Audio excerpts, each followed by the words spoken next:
I haven't made a video for a while, as you well know. So until we can start off with some more serious stuff in the very near future, I thought you might like a bit of a fun video of the dangers of buying from Temu and eBay at 1 o'clock in the morning. I'm just going to show you a couple of the products that I've bought in that dizzy hour of the morning. So enjoy, don't take it too seriously. They're not reviews, it's just a bit of fun. So here we go.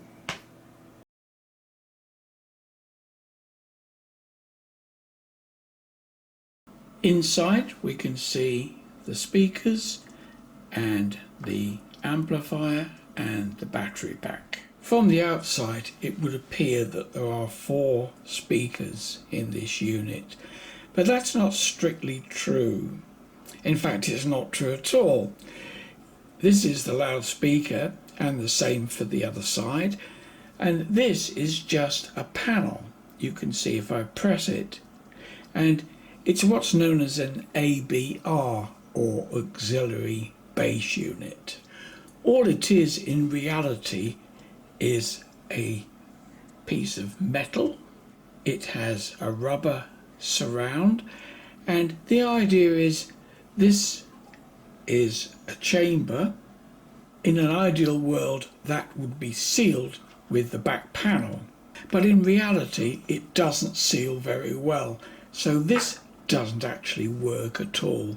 Now you can't expect much to happen, but the idea is as the bass driver moves in and out, the pressure inside this chamber will react on that and in theory improve the bass response.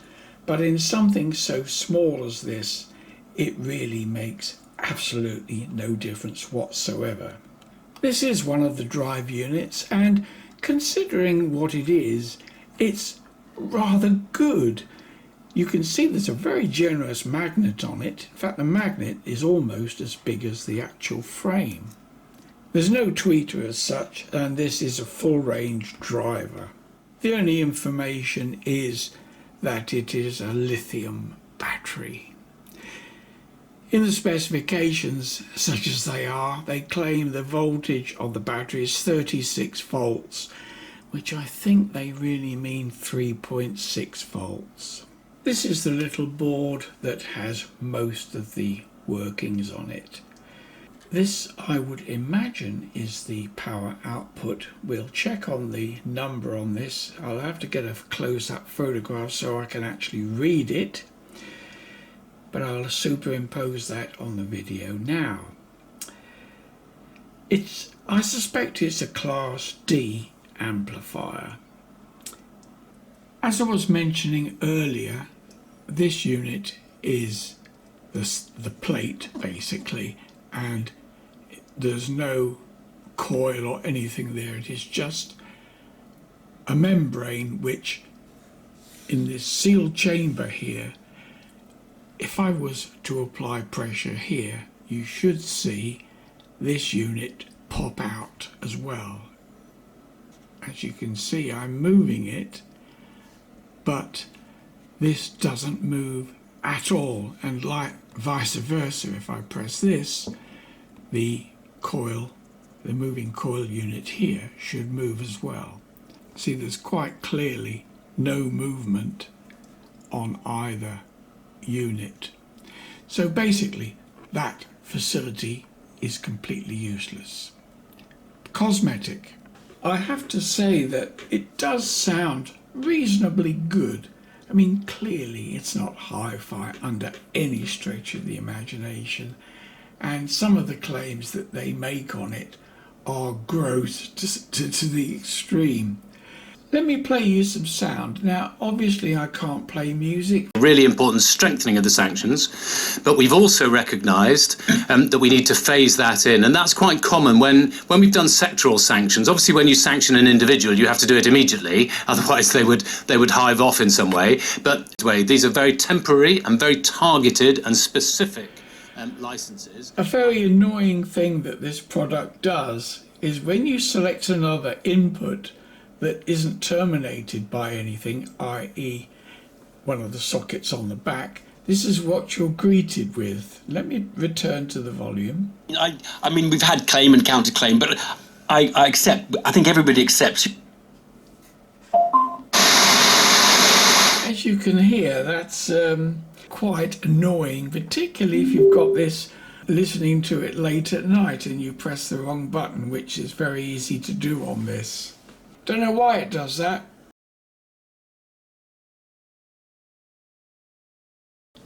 This is what I purchased to replace the unit I've just shown you. It's quite small, as you can see by my hand, and I must say, sound-wise, it is better than the other unit. As you can imagine, this has some irritation to it as well. First of all, the controls are on this side. I guess you could operate it like this because the speaker, well, the speaker's at the front now, so this is the back side of it, so to speak. Now it does have one of these moving panels on the top for extra bass, like I was showing you earlier on the other unit. But this one actually kind of works insofar as you can clearly feel this leaping up and down when you're playing music at quite high level. Whether it adds any bass, I don't know. Let me show you the irritations that it's got. Forget about this. This is just a port which is normally covered. In fact, I've got a little cover on there. The reason I've got this little piece on here is because there's an LED on here that, whilst it's almost impossible to see it at night, and the fact that it flashes on and off all the time you've got it connected to the telephone, it's like a searchlight at night. So I've put this little piece of rubber on there just to cover that up. If you're going to operate it in the day, you won't even see it because it's the back side. This is the annoying thing here. If I get close to it, now if I catch the light right, you can see the buttons on here. But at night, you can't see those at all. Completely invisible, and the fact they don't stick through the panel very much, you can't actually feel where the buttons are.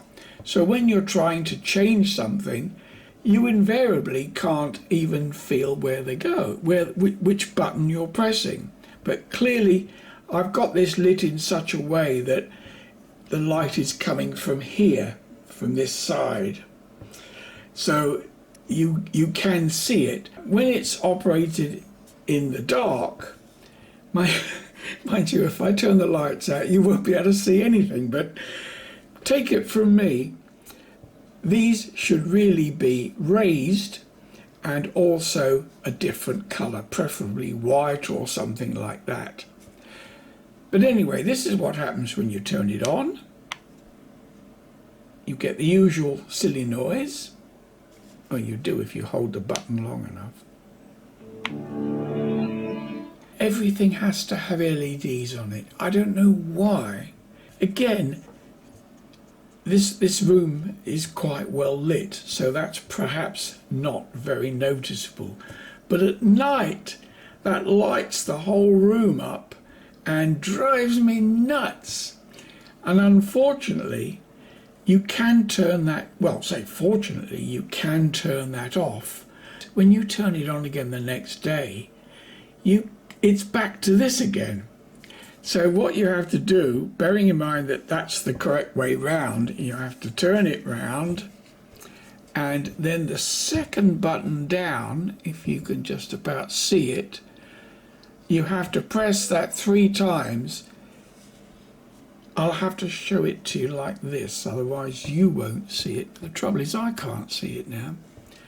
Right, here we go. Press once and hold, press twice, press 3 times, and it goes out. You can imagine trying to operate this at night when you can't see it and the controls are around the back.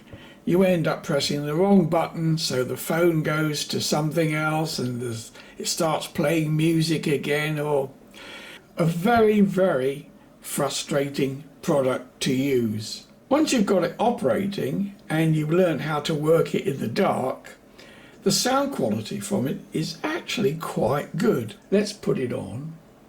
Quite. No, indeed. And indeed, when I came into office in September, I worked very closely with my colleagues in the Foreign and Commonwealth Office to bring forward a policy which would... Hard to tell on speech, I know, but as I say, this isn't a review, it's just observations. I'm showing you this cupboard because of the latest little thing I've bought. Let me open the doors.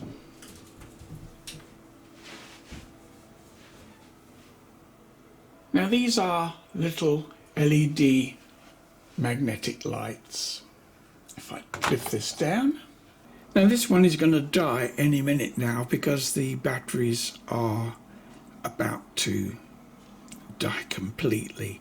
Just to give you an idea how this works, you can press this button and you get warm white. Press it again, you get both. Press it again and you're back to the beginning. On here, this is a proximity detector, and the idea is, in my case, you open the door and the act of opening the door turns the light on, and the fact that if you're in the cupboard you're walking about and the light stays on, but it will, after about 20 seconds of no activity, just extinguishes itself. Two things that I don't like about this: the back is steel. There's basically two small magnets that you stick to the top of the cupboard, but they're painfully weak, and once in every couple of weeks you hear a clatter in the cupboard and you come in and this is on the floor, beautifully lit up. As you get near it, you really need to screw or mount this to the wall, to the ceiling, better than the magnets supplied, because they're just too weak to do the job really. It sort of does it, but not quite. And the other problem is, being relatively small and thin and relatively, well, cheap, the internal battery has a very short battery life. I seem to be perpetually charging these things, and you can see it's getting dimmer by every minute. Now it's gone off, so the battery has literally died. So that's got to go back on charge. Now this is not a Temu product, it's one I got from eBay, and it's just switched itself off, but I'll switch it on again in a minute, and you can see what it is. It's a device for analysing 5-volt supplies, and in this case I've got it connected to this power bank. But the problem is it's very dark, as you can see, and the only way I've actually got the camera set up to show how it really looks, but in reality the picture you're receiving there is 10 times better than it really is, and the only way you can see it, oh damn thing switched off again, is to move it at an angle like that. But then in real life, when you return it to this angle, which is straight out onto the camera, you can't see it, although you can on the camera. But in real life you can't. You can see how it's actually, how dark it is. Alright, it's gone off again. I give up with this thing. I've actually received my money back from this, because what you didn't see there, this connection is loose and it only works in certain directions, and when it does work, of course, it's very dim, and really the picture you saw just now is almost usable, but that's not how it looks in real life. The camera always brightens things up. The moral to this little story is don't buy things from the internet at 1 o'clock in the morning. I don't know why I do it. It's just you start to do these things, and in the morning often I've forgotten I've done it. 2 or 3 days later, optimistically, parcel arrives and you think, what's all this stuff I've got here? And I don't know why I do it. Maybe it's a senior moment, but you'd think at my age I'd know better. Things always make more sense in the morning. But if you have to choose things from eBay or Temu or one of those companies, save the things and then in the morning look at them again. Once you've had a cup of tea and your cornflakes, I guarantee most of the time you'll just delete the whole thing, because in the morning your brain cells are working.